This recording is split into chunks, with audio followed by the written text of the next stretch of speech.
Do, do, do, do. All right. Let's do a poll while we wait.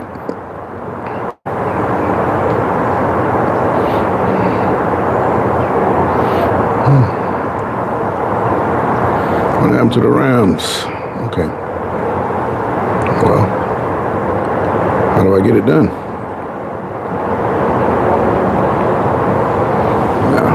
I don't know how this works. Try it this way. I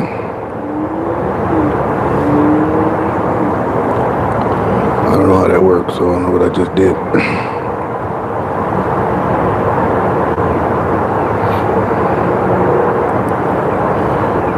The Eagles on upset alert. All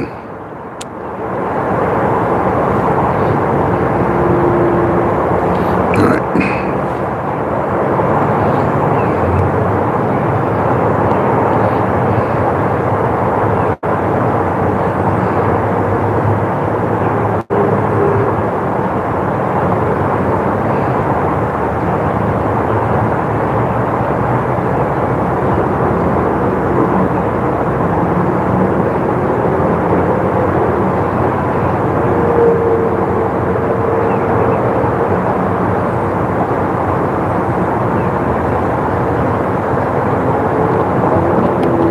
I don't know how this works,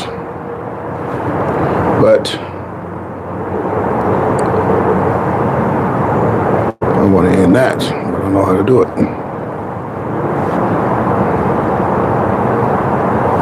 All right, I have no idea. Excuse me, I have no idea what I just did. I was trying to do ask a question so you can answer in the chat. But I don't know if you can see that above my head, but I'm just going to leave it there and figure that out later. Trying to sneak in a few words of wisdom, as you might want to call it, before the games kick off, right about 3 o'clock. Got about 20 minutes. And the NFL world is buzzing after last night. The Commanders went into Detroit and knocked them off. The trike meet in the first half. But then in the second half, the Commanders proved a little bit too strong for Detroit. So the question is, what happened to Detroit?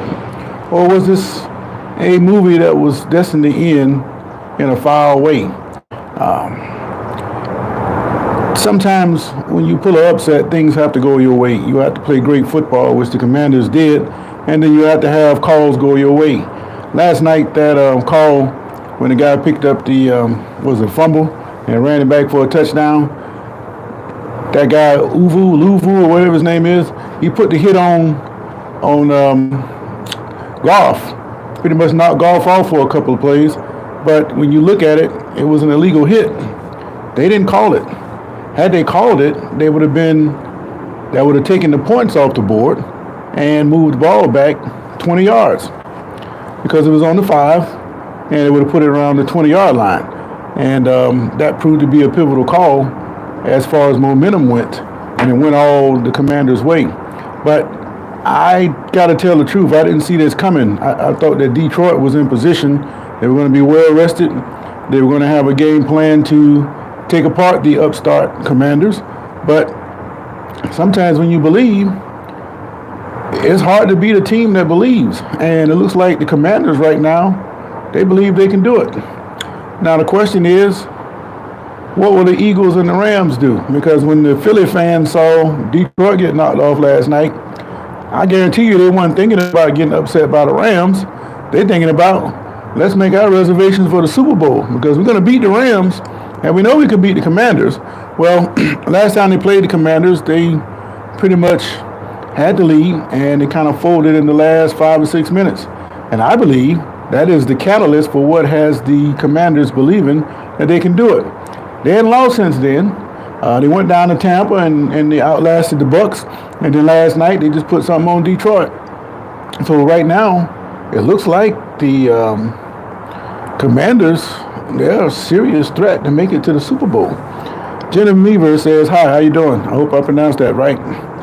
And the question is, now that the Eagles know they can beat the Commanders and they're going to have a next round if they get by the Rams, Will they be looking ahead to a possible Super Bowl berth and look past the Rams? Well, that is a mistake. That is a mistake on any level, but especially when you start talking about the Rams. I remember when I used to live up in the Philadelphia area. I was doing some service work, and the Rams became the first team to go cross country 3 weeks in a row and win. They ended the season at New England, and then the first round of the playoffs, they drew the Eagles. Eagles were big favorites. They had Reggie White in the game. They were knocking people out, and the Rams with that high-flying offense with what was his name, Jim Everett and Flipper Anderson. Well, they went right in there and jumped right on the Eagles, and they ended up with a victory. Came back the next week and beat the Giants in New York.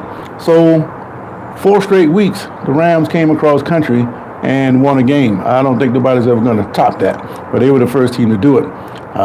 They didn't show up against the 49ers, and I believe the confidence that they had in the previous weeks, they didn't have that same confidence against the 49ers, and it cost them. And that goes back to the Commanders. If it is the Eagles, even though they got by the Eagles, they are a better team. Will they have that same confidence that they had to get to that point, just like the Rams had the confidence to get to the conference championship game, only to run up against a division rival and get obliterated? I don't think that's going to happen to Washington. If they continue to play like they're playing and making plays downfield and those young legs of that quarterback, then it's a problem. Robin McNamara says, "Go Ravens." I can't call them the regular season Ravens right now because they whipped my Steelers last week. I really didn't see that coming. Not that I didn't think that the Ravens could beat Pittsburgh. It's just that I didn't think Pittsburgh will fall for the same old okie doke that everybody else does. If you're going to beat the Ravens, there's only one way to do it. It's not Jackson that's going to beat you. It's Derrick Henry. If you stop Henry or slow him up and make Jackson beat you with his arm, he has not shown he can do it. I don't care how many MVP awards he wins. I don't care how many accolades he gets, how much attaboys from his peers. But when you look at the tape, when he has to throw the football in there, there is no track record of him being able to do that. Yes, he's throwing touchdown passes, but look at the distance between the receivers and the defenders. If you have to stop the run, you're going to sell out around that line of scrimmage, and it's leaving gaps that should not be there against NFL teams, especially this time of the year.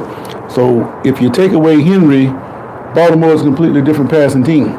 But if you can't stop the run and you're trying to stop both of them at the same time, which Pittsburgh tried to do, you can't do that. You have to take one off first, the catalyst, the wheels, Derrick Henry, stuff him, then worry about Jackson.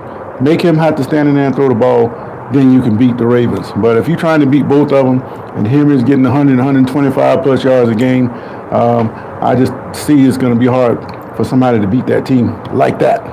All right, Robin already said that. Brody says, hi. I got 5 votes on the poll here. I already think that most people don't think that the Rams can knock off the Eagles, but the Rams got healthy at the right time. Their offense is good enough to score against Philadelphia. Can they score against? Can they stop the Eagles from scoring a lot of points against them? But I don't think that the Eagles are playing the greatest football coming into the playoffs. And because of that, I'm going to give the Rams the edge. After last night, I was certain that Detroit was the best team in the NFL. Everybody has a bad game, but you can't have your bad game at the wrong time. And that's the beauty of football. It mirrors life. Basketball, you can have 3 terrible games. Don't show up, sit 4 or 5 guys out, and still come back and win the championship. Baseball, the same thing. Hockey. But football is life. You got one chance to do it, man. And if you can't do it, then you're going to be sitting on the couch like me today, watching to see what's going to happen. And I'm excited about it. And I hadn't said anything yet about the matchup between the Bills and the Ravens. It's going to be a whole lot different game than what happened early in the year when they played up in Baltimore. Henry, he had that one long run, and that pretty much got the Ravens going. But again, that's regular season. I told you guys early in the season that there are coordinators like myself who in the same division with a team like a Baltimore, and I'm watching from afar, and I'm seeing just what they do. I'm thinking I got a good team, right? Well, I know if I'm going to get deep into the playoffs or advance to where I need to be, I'm probably going to have to run into that team somewhere. So I need to start putting together a game plan now. So all that stuff you hear about coaches taking it one game at a time, don't believe that. You got guys that look far into the future and get an idea about who it is they're going to face, and they already started to put their game plan together. And when you have a matchup like a Buffalo and Baltimore,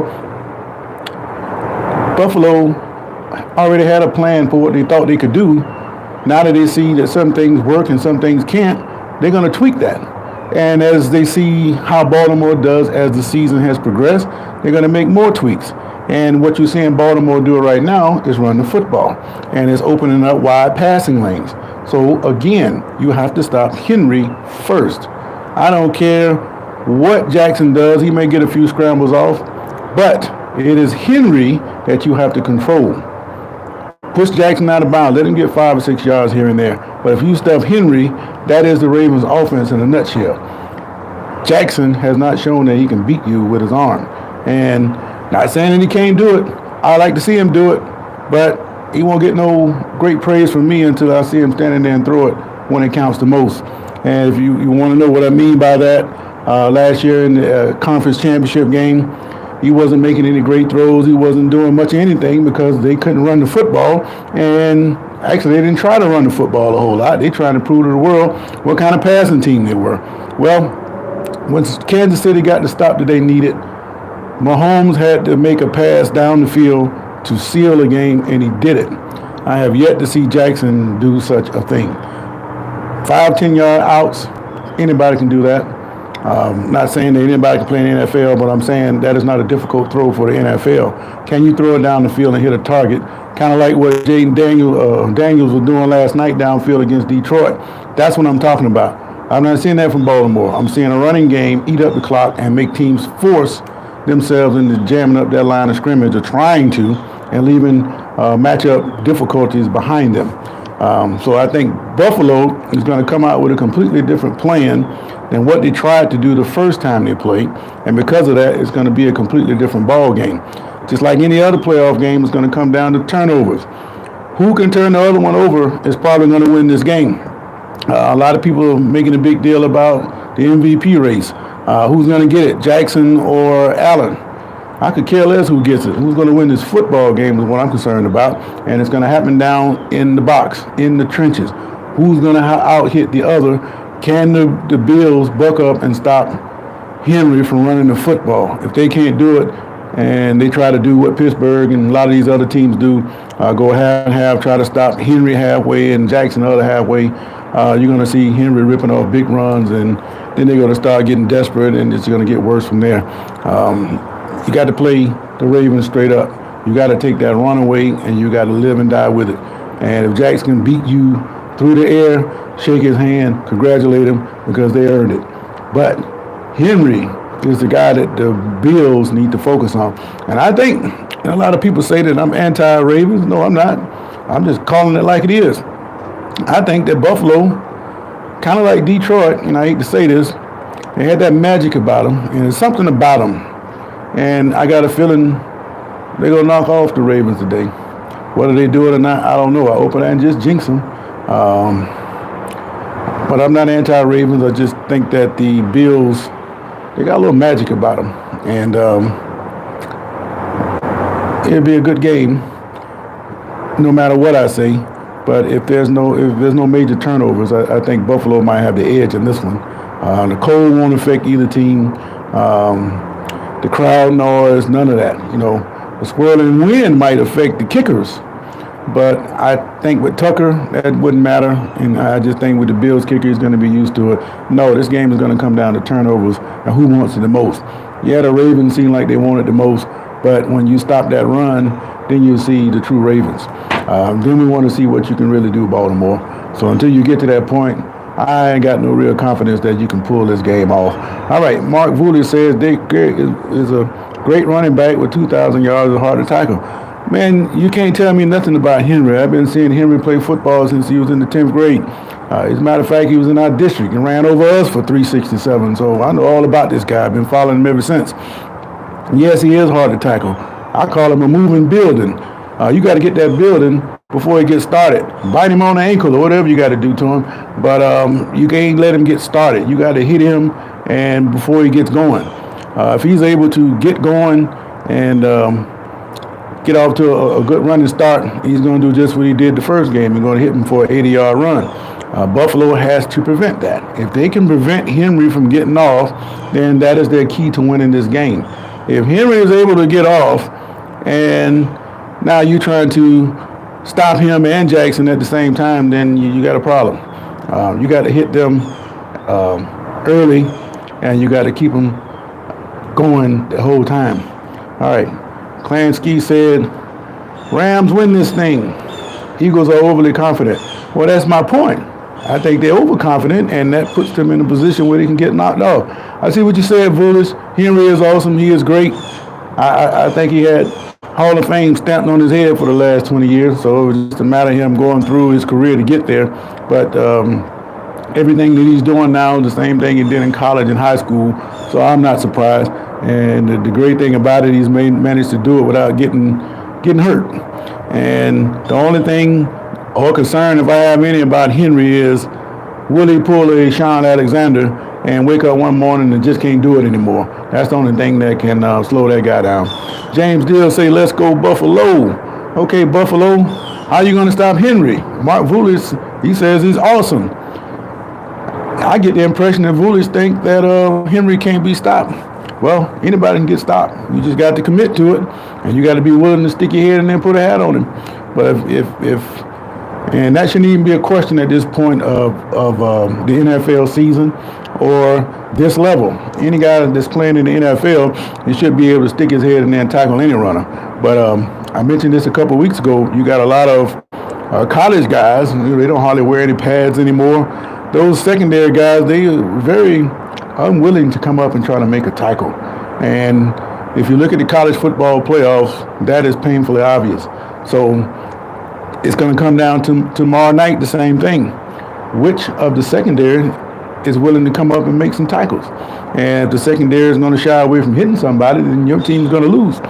Football, regardless of the rule changes that they have, football is still a rough, physical, violent game. I know we're in a touchy-feely society where you can't say violence and all this, but it is what it is. You got these 300-pound men crashing into each other. That's violence. They're hitting each other in the head. They're doing all kind of crazy stuff under the pile. It is a violent sport. And the only thing that could ruin the game of football is more legislation to try to take the contact out of the game. Eventually what you're going to have is flag football. And if you don't know it or not, they have that all-star game, the NFL Pro Bowl, where it's flagged now because a lot of players, they claim they don't want to get hurt and they don't want to take a chance, or they start opting out of the game because they didn't want to get hurt. Well, that is a prototype for the future. The NFL did that to see how the public would take it. And if they start accepting it and getting more used to it, then you're going to see more and more contact being taken out of the game. And probably in about 30 years, what you're going to have is professional flag football instead of the NFL. And football is going to lose its fans, and football is going to go away. And you're going to be right back to baseball again or something like that. But you can't legislate contact out of the game, and that's what they keep trying to do. And I think because of that, what they want to do to appease the entire society, and you might hate me for saying this, but I think once they get to the point of playing flag football, then it's going to become co-ed. And you got big mismatches there. So that's just me talking, but I don't want to get off on that too much. But the big thing is, can the Rams knock off the Eagles? If they play the way they played last week against Minnesota and they're not turning the ball over, then I think it's very possible that the Rams can beat the Eagles. Because that by the Lions losing, you can't tell me that the Eagles got an extra boost of confidence that they just got a clear sailing on to the to the Super Bowl because they know they can beat the Commanders. All right, James Dill said, how do you feel about the new kickoff going forward? I think they should go back to the regular kickoff. Also, I'm wearing the Pro Bowl. I'm watching the Pro Bowl again until they bring the actual game back. No flag football. Well, I agree with that. I don't even watch the Pro Bowl. I hadn't watched the Pro Bowl since maybe Aikman or somebody was playing, but even then, you can just tell the guys were going through the motion. Something had to be done to try to spice up the Pro Bowl game if you're going to play it at all. So I guess it is an interesting concept. But if you're going to try to shove it down my throat that we're going to have flag football moving forward, then you just lost me, and you're going to lose a whole bunch of other people. But when you think about it and compare it to the NBA All-Star game is so ridiculous. Even the basketball people don't even want to watch that no more. 200 points, a team in the game, man, they just shooting threes and, look at me kind of stuff. I mean, I'm a strategical guy from way back, and I like to see some kind of strategy. I know it don't count for anything, but give me the illusion that it counts for something, because those fans in the stands, they spending a whole lot of money to see that. I mean, the little kids, they like to see these star players go up and down the court and just hit three-pointers after three-pointer. I guess that's exciting to them, but I get no excitement out of it. And a lot of people I talk to, they feel the same way. But I just hope the NFL doesn't digress to the point of where the NBA is. NBA right now, they're losing a viewership share. A lot of people, they're being turned off by the NBA because all they're doing is shooting threes. And from one night to the next, the hottest team that wins the three-point shot is probably going to be the one that wins. It's nothing like pounding the ball down to the big fella and see who can outlast each other in a tough physical ball game. That's the kind of basketball I want to see. All right. Mouth of the South says, I can't watch KC Cheeks anymore. F. Patrick Mahomes. All right, now, can you blame Patrick Mahomes for how the NFL approaches these games? I don't think you can. But that call yesterday in the first half, the first quarter, I believe it was, that allowed that drive to continue, that was not a roughing the passer. The guy pretty much hit him on the shoulder pad and pushed him back.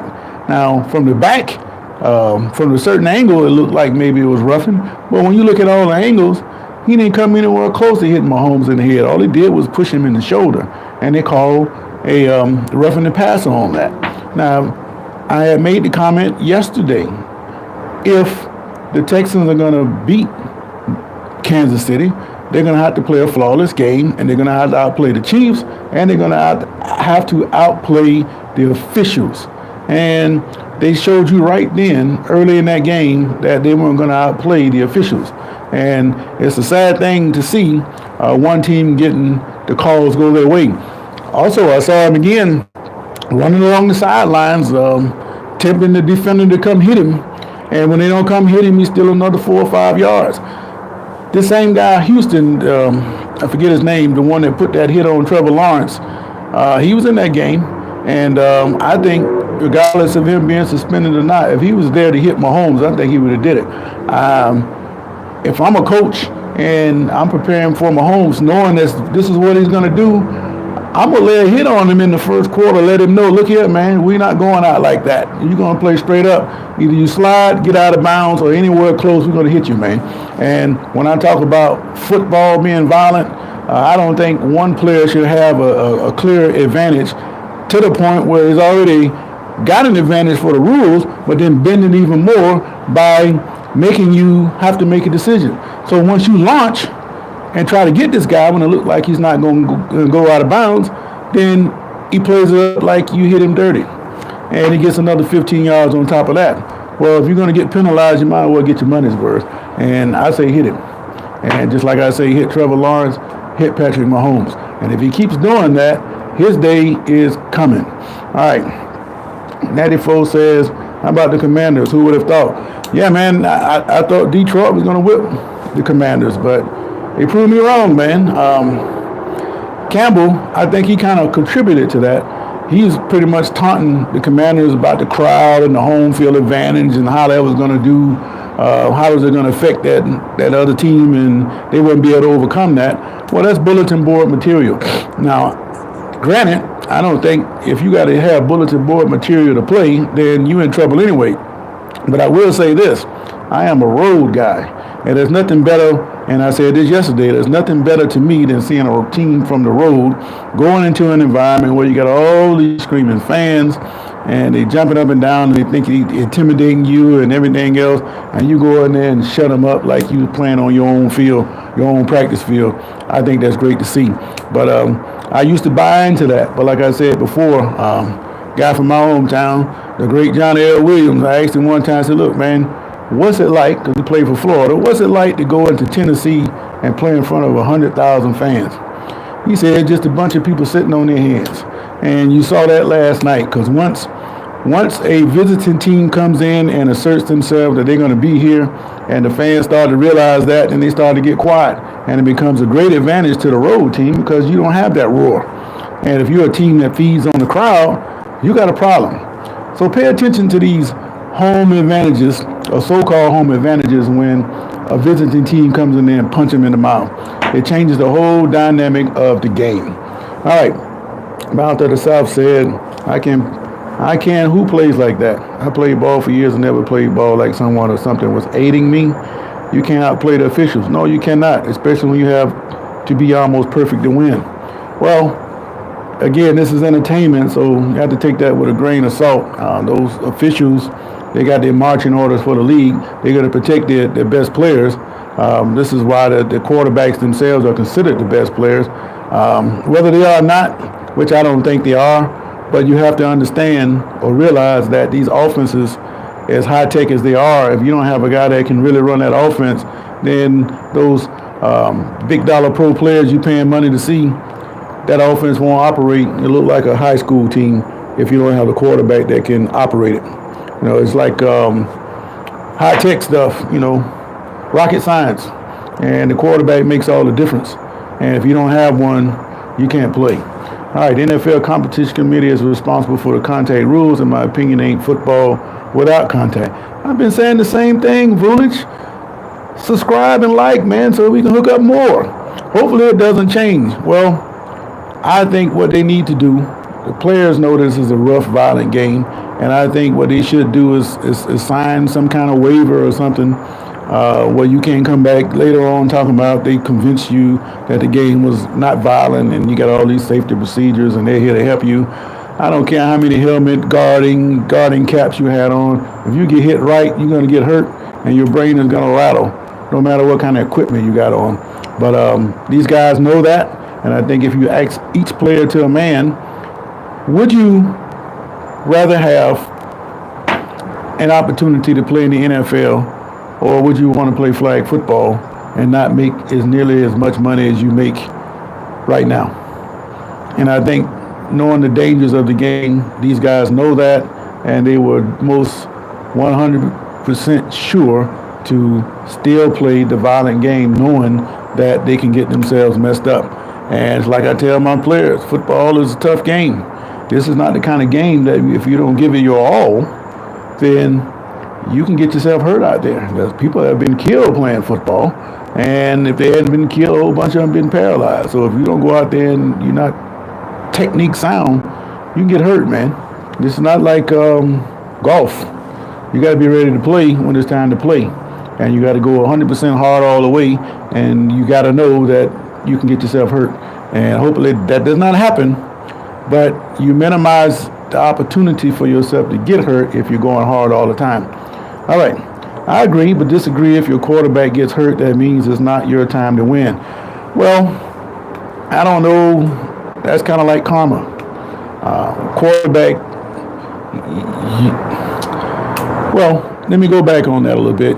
I kind of agree with what you're saying, but I don't necessarily agree with when you say if it's not your time to win. Well, if you get beat, you get beat. Whose time is it? It's not. We thought it was Detroit's time, but you see that was clearly not the case.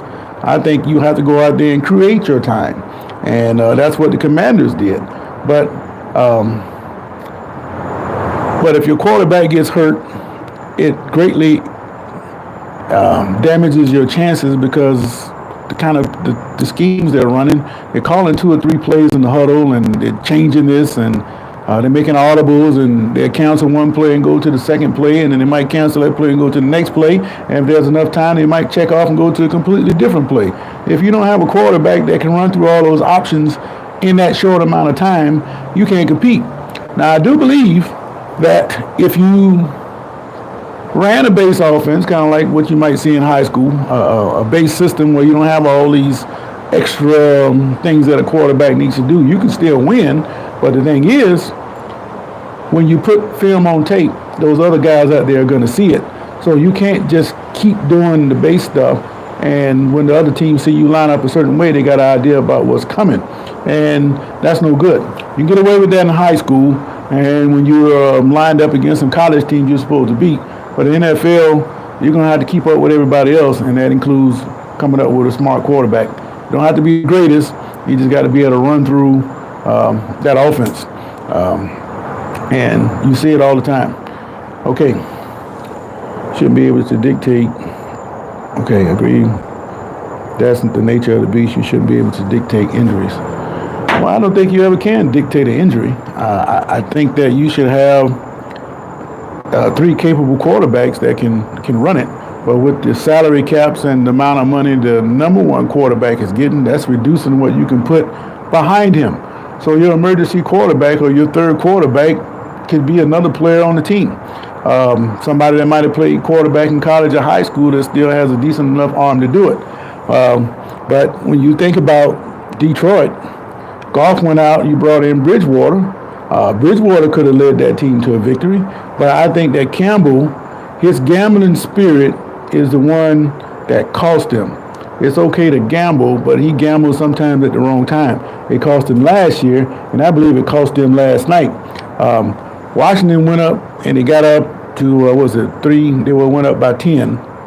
And they tried to run that pass with Jameson Williams, and Williams threw a turnover, interception. And then Washington went down and scored.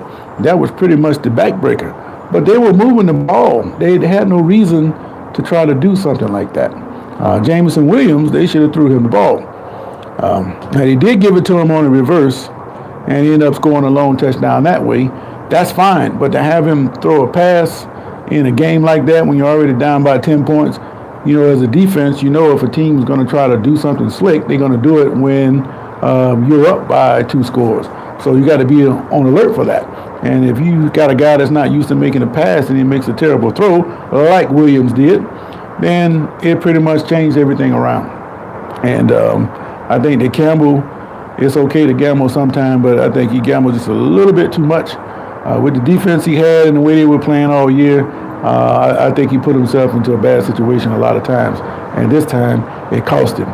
So he's going to have to do something, stop being so courageous, and that will help his team out in the future. But Detroit will be back. And Commanders, tip your hat to them because they came in with a game plan ready to play. Those young boys outran that depleted Detroit defense. But you can't make an excuse for them now. They gave up a lot of points, and they overcame that. But if you start adding 4 and 5 turnovers like what they did last night, then Detroit can't play. And that's what happened to them last night. The turnovers got them. And you're going to see the turnovers make a difference today. The Eagles and the Rams game. Hey, what's up, Bristol? How you doing, man? The Eagles and the Rams, that's going to come down to turnovers. And definitely tonight, the Bills and the Ravens. That's going to be a head knocker there. And I'm kind of looking forward to see just if Buffalo can stop Henry, because that's what's going to take to win this game tonight. All right, Bristol, I'm glad you're good, man. I'm getting ready to check out and go watch a little bit of football. What you got tonight, man? I'm going to take the Rams in the upset, and I'm going to take the Bills in the upset. Tell me why I'm wrong, anybody. I don't care. But yeah, man, it should be some good football tonight, and they're already getting ready to tee it up, so I'm about to go on in and check it out. But I appreciate you guys chiming in with me. I'll be back on tomorrow right before what's going on tomorrow? I got a basketball game tomorrow. So if I get a good signal, then I'll try to run that live. And if I can't, then I'll be on sometime early in the day. and we'll talk a little bit of Notre Dame and Ohio State. And with all this NFL playoff stuff going on, a lot of people have put that to the back burner. So I like to see how that's going to take place. All right. So right now, a lot of you say that the Rams will not knock off the Eagles. So I got several votes there, and it'd be interesting. But they're getting ready to kick it off if they hadn't already kicked off. And we'll go ahead and check this out, man. But wherever you guys are in the world, I'll be back with you on the other side, talk a little bit of football. And if I get a chance, maybe I'll come on tonight and do a little simulcasting during the Ravens and the Bills game if it gets hot. And I'm anticipating it will get hot. So maybe I'll see you guys tonight. So until then, have a great NFL playoff Sunday. And I'll catch you on the other side. This is Sports for Real. I'm out.